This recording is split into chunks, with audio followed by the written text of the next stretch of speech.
என்ன பார்த்தாவா நானா நானாடா புள்ள பிடிக்கிறவன்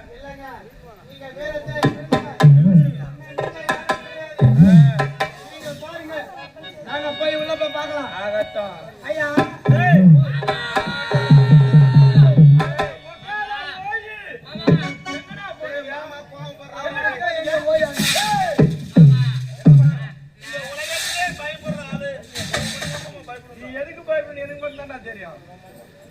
காப்பு கட்டாங்கடா மாமா மாமா நான் சொல்றேன்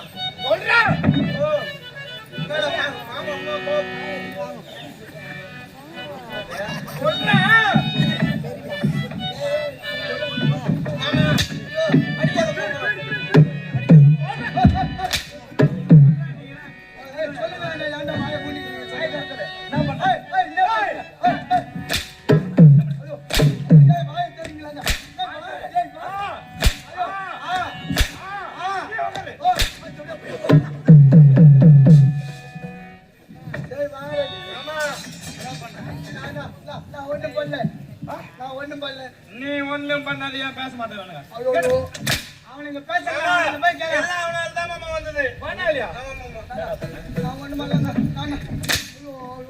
நான் ஒண்ணு பண்ணலங்க சத்தியமா சென பண்ணிக்கிறான் பருவத்தவன் அந்த காட்டு பண்ணிக்கிறான் பாரு அம்மா தூண்டு அவனுக்கு மாமா வா எதிர்க்கே தப்பு தப்பா பேசலாமா ஐயோ யாரு யாரு இந்த ரத்னாபுரி கோட்டை அத்திரகுல திலகன் ரத்னாபுரி அவனை கண்டால் அனைவரும் நோட்டி நோட்டி போவார்கள் யாரோ கம்யூனிட்டி தண்ண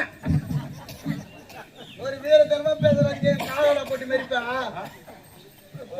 வாடா வாடா போட நான் என்ன உங்கள்கிட்ட ஆடு மாட மேய்ச்சா ஆடு மாடுலாம் எடுக்கிறது எத்தான் ஓட்டுற குழம்பு ஒழுங்கா ஓடுமா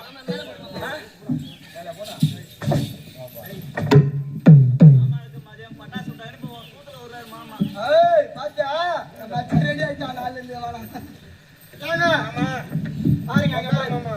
நானா பயப்படுறீங்க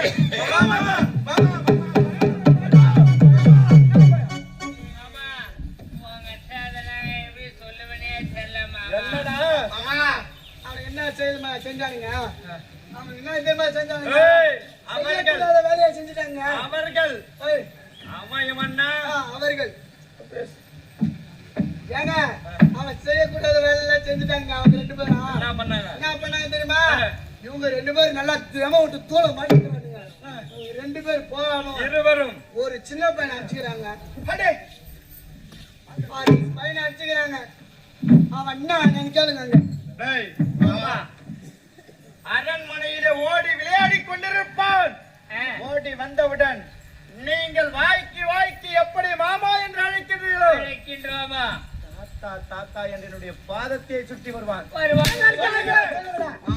எதற்காக அவன் என் மீது வைத்த பாசம் அந்த பாசத்திற்கு அனைத்திற்கும் நான் கட்டுப்பட்டவன் அவனுடைய சுயரூபம் 4 நாட்களுக்கு முன்பதாகத்தான் தெரிந்தது அவன் போட்டியில வீரம் கொண்டவன் எதிரி நாட்டில் எத்தனை பேர் ஓடி வந்தாலும் அனைவரையும் பேச்சு திறமையா அனைவரையும் ஒரே அடி அப்படி ஒரே அடி என்று தன்னுடைய வலது கையை நோக்கி உத்தரானா வச்சுக்கோ. நம்முடைய பிள்ளைகள் அனைத்துமே மாண்டு மடிந்து விட்டன.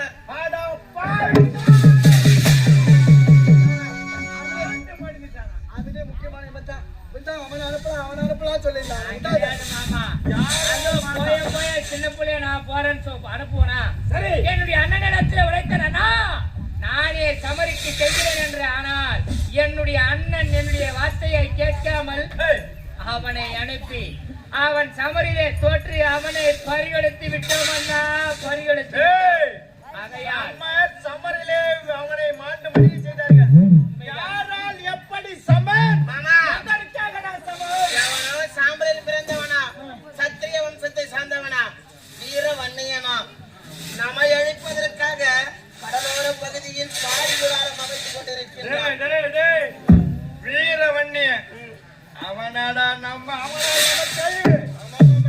சின்ன பிள்ளை அனுப்பி வைத்தாய். சின்ன பிள்ளை என்று பாராமல் எப்போது நம் மகனை ஏந்து தவிக்கின்றமோ அந்த கூட்டம் அம்மால இங்கோட ஒழியனடா. மாமா, இப்ப உனக்கு மணிமுடி சூட்டி அனுப்புறோம் மாமா. உட்காரு மாமா.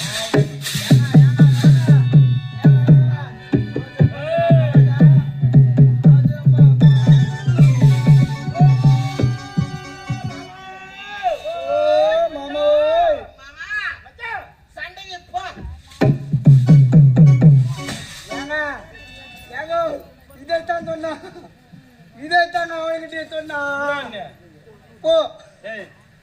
உனக்கு புத்திக்குதா இல்லையா?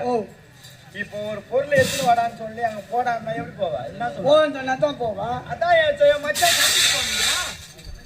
அப்படியா சொல்லுவாங்க? புரியுதா புரியலையா?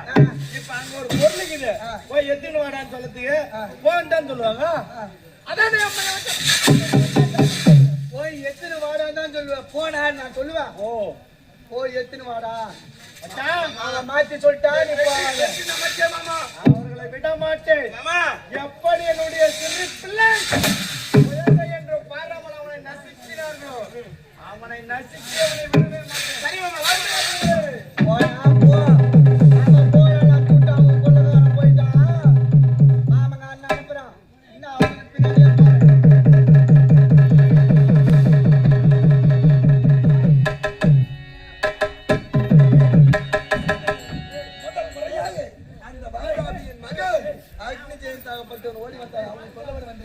என்னுடைய மகன் நீலகண்டனை அனுப்பி வைத்தோம். அவனை கருவறுத்து விட்டார். இருந்தாலும் இரண்டாவது முறையாக ஜமாலுக்கு யார் வருவார் என்று நாங்களோ எதிர்பார்த்த வண்ணமாக காத்திருக்கின்றோம். வருவதை உருவத்தை பார்த்தால் ஏதோ அகோரமான உருவத்தோடு தெரிகின்றது. ஐயே, பார்த்தீர்களா? எதிர் திசையிலே அகோரமான உருவத்தோடு வயதிலே முதியவராக தெரிகின்றார். யார் என்று தெரியவில்லையா? அவருடன் சமர் செய்வதற்காக வீரபாகுவை அனுப்பினார். நிச்சயம் சமரிலே வெற்றி நமக்கு.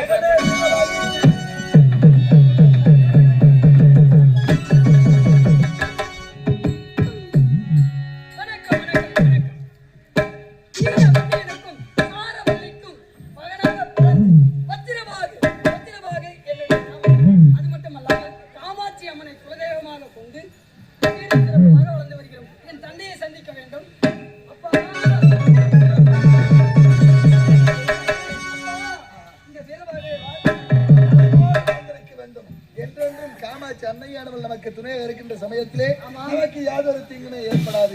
இருந்தாலும் அழைத்த காரணம் என்ன தெரியுமா? வர்க்கத்தினை சேர்ந்தவர்கள் அவர் இருக்கின்றார்கள். வாதாபி எழுதாபி அவர்களோடு நமக்கு சமராகப்பட்டது ஏற்பட்டிருக்கின்றது. முதல் நாள் சமரிலே நீலகண்டன் சென்றால் அந்த அக்னி ஜெயந்தனை கொண்டு குவித்தான். இரண்டாம் நாள் சமரிலே தற்போது நீ செல்ல வேண்டும். அவர்களுடைய தாய் மாமனை விளங்கக்கூடிய வீர சிம்மனோடு சமர் செய்து அவனை வெற்றி கண்டு வர வேண்டும். வெற்றியோடு பிறகு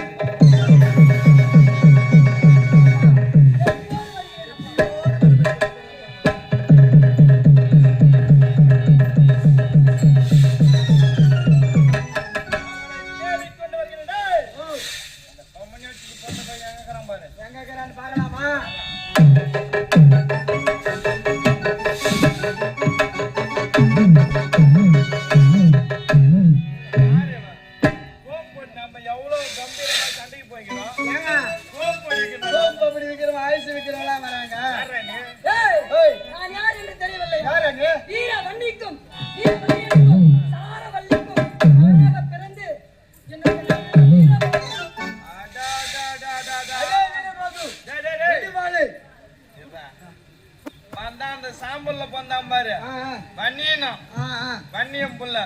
வரல இருக்கிறான் பத்தியா நல்லா பிஸ்கி 4 எலும்பு தாங்க வரான் உன் மரும்பு போல சின்ன பொண்ணுறானே பிஸ்கின்னு சொல்றேன் அவனு இவனோட அண்ணன் வந்தாங்க அவன் வேற மறிக்கிறான் அவனுங்க ஆளுக்கு வித்தியாசமா தான் இருப்பானுங்க அவனுங்க ஆளை பார்த்து இடம் போடக்கூடாது அவன் புஜத்தை பார்த்து அப்படி என்றால் எதற்காக என் எதிர்பட்ட ஓடி வந்தவன் போர் நடந்து சமர் செய்து உன்னை கொன்று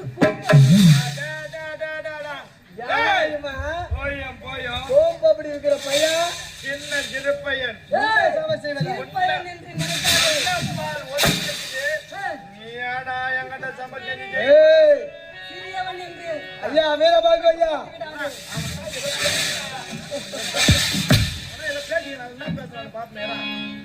வாய விட்டுங்கிறேன் எப்ப பாரு உனக்கு வாய விடுறதே வேலையா போய் அப்பதானே நம்மளை பார்த்து பயப்படுமா நடக்க வேண்டிய நேரத்துல வாய தர்றேன்னா சும்மா எப்ப பார்த்து இருக்கிறேன் சொல்லும் போது விட்டாரு அவன் என்ன பண்ணுவான் அவனுக்கு வரத்தே 4 வார்த்தை அவனுக்கு வரத்தே 4 வார்த்தை அந்த 4 வார்த்தை நீயே வாயில போடுனா அவன் 4 வார்த்தை எப்படி பேசுவான்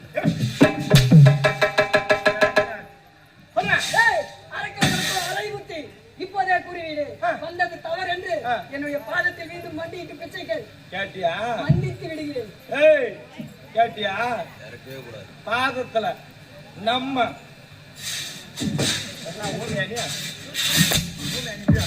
வாயில வசூல் பேசக்கூடாதுங்க அவன் பேசும்போது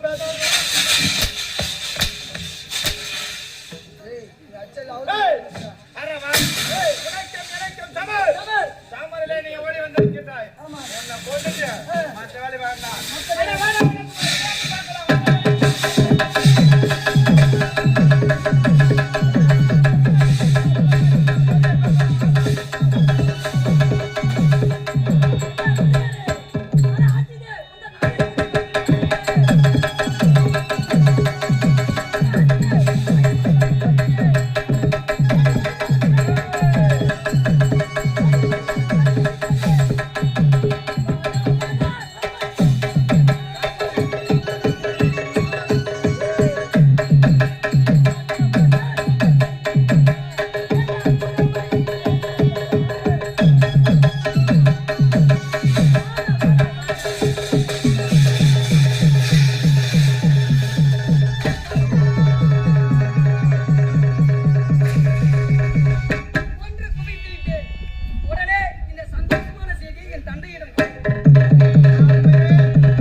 போயிட்டான் மாமாவை செத்துட்டாரா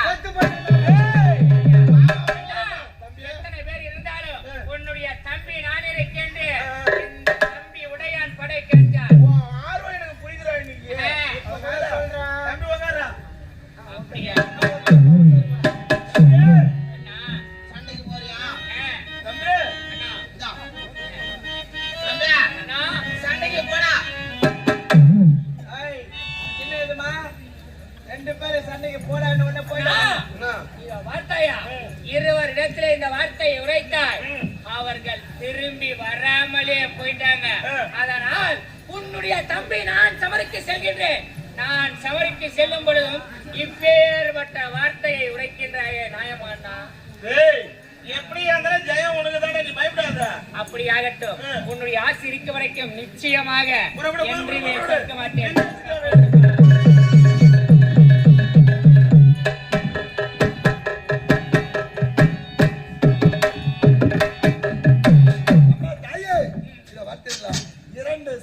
நமக்கே வெற்றி கிடைத்திருக்கிறதம்மா.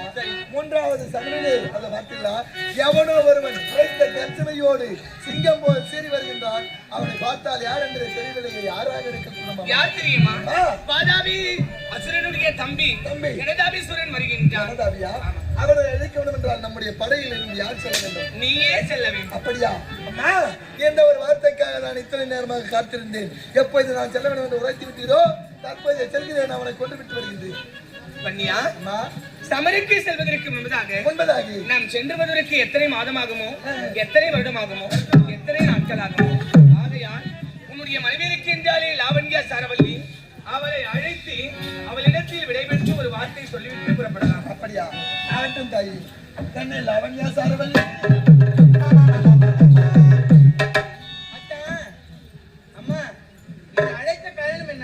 நாங்கள் இருவரும் சமருக்கு செல்ல போகின்றோம். சமருக்கு செல்ல போகின்றீர்களா? ஆமா. ஆகையால் சென்று வாருங்கள் என்று ஒரு வார்த்தை உரைத்தால் போதும். அம்மா, இது வரைக்கும் எனக்கு கல்யாணம் ஆகி என் கணவனை நான் பிரிந்திருந்ததே இல்லம்மா. ஆனா இந்த முறை என் கணவனை நான் பிரிந்திருக்கணுமா? சரி, அப்படி உனக்கு சமரிலே வெற்றி தோல்வி யாருக்கு எங்களுக்கு ஏதாவது நடந்துவிடும் என்று உனக்கு மனிதனே பயம் அவ்வளவுதானே? உண்மைதான். சரி, ஆகையால் இதோ இருக்கின்றது வாடா மாலை. இந்த மாலை கருத்தில் பெற்றுக்கொள். அப்படியா? இந்த மாலை ஒரு வேளை வாடிவிட்டால் அங்கே உன் கணவர் உயிருக்கு ஏதாவது ஒரு ஆபத்து என்று மனதிலே நினைத்துக்கொள். அப்படியா? அது மட்டும் முடியாது. இது இருக்கின்றது அணையா விளக்கு. இந்த விளக்கினை பெற்றுக்கொள். ஒருவேளை இந்த விளக்காகப்பட்டது அணைந்து விட்டால் கணவருக்கு ஏதாவது ஒன்று நடந்து விட்டது என்று நினைக்கும். அது மட்டும் முடியாது. என்னுடைய வேட்டை நாய் ஒன்றை கொண்டு செல்கின்றோம். எங்களுக்கு முன்பதாக அந்த நாய் வீட்டிற்குள்ளே வந்துவிட்டால் கணவர் உயிருக்கு ஏதாவது ஒன்று நடந்துவிட்டது என்று எண்ணிக்கொள்.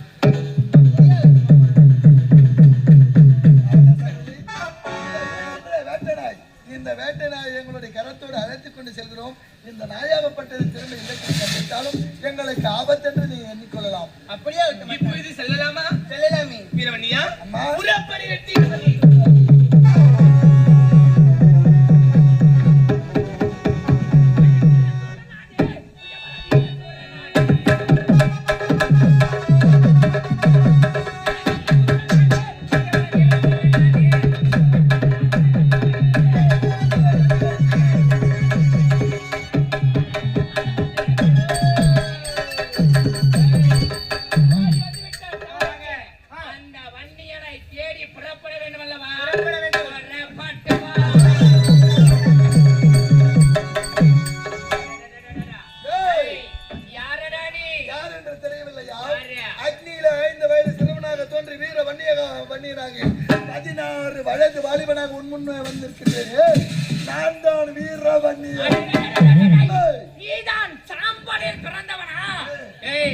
என்னுடைய அண்ணன் மகனையும் என்னுடைய மாமனையும் வதைத்து விட்டீர்கள். ஆனால் இப்பொழுது நானே ஓடி வந்திருக்கின்றேன் உன்னிடத்திலே சமர் புரிவதற்காக. நிச்சயமாக இதுநாள் வரைக்கும் ஆணவத்தோடு வாழ்ந்து விட்டீர்கள். வரமதை விட்டுவிட்டால் பெற்ற வரத்தை வைத்துக் கொண்டு இந்த பாராகிய பிரபஞ்சத்திலே இன்னும் சில காலங்கள் எப்படி நல்ல முறையோடு வாழலாம் என்ற மனதிலே எண்ணம் கொள்ள வேண்டும். அப்படி அல்லாமல் வரத்தை தான் நாம் பெற்றுவிட்டோமே என்ற ஆணவத்தை கொண்டு அரக்கர்களான நீங்கள் தேவர்களை எதிர்த்தீர்கள். ஆகையால் தான் உங்களை அழிக்க அன்னை எங்களை படைத்திருக்கின்றார். உண்மையை உரைக்கின்றேன். இன்னும் சில காலங்கள் உயிரோடு வாழ வேண்டும் என்றால் செய்தது தவறென்று என்னுடைய தாயின் பாதத்தை பணிந்து விட்டால் உயிரோடு வாழலாம். என்றால் இந்த மண்ணிலே மரணம் நிச்சயம். உன்னுடைய தாயின் பாதத்தை நான் பணிவதா? உண்மை. நிச்சயமாக முடியாது. உன்னிடத்திலே சமர் செய்து உன்னை வென்று உன்னை கொன்று என்னுடைய அண்ணனின் பாதத்தை கொண்டு சேர்ப்பேன். உன்னிடத்திலே சமருக்கு ஓடி வருகின்றேன். வாடா பார்க்கலாம். அதை கொள்வேன் கொள்வேன்.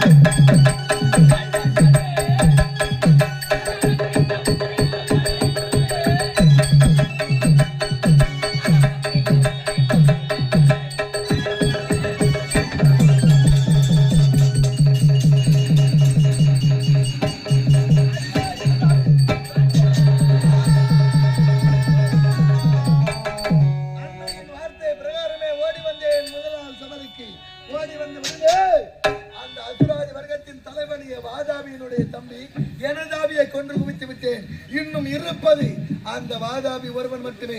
அவரை மறைத்து விட்டால் தேவர்கள் அனைவருமே இன்னல் இல்லாமல் இன்பத்தோடு வாழ்ந்து வருவார்கள். புறப்படுகின்றேன் அந்த வாதாபி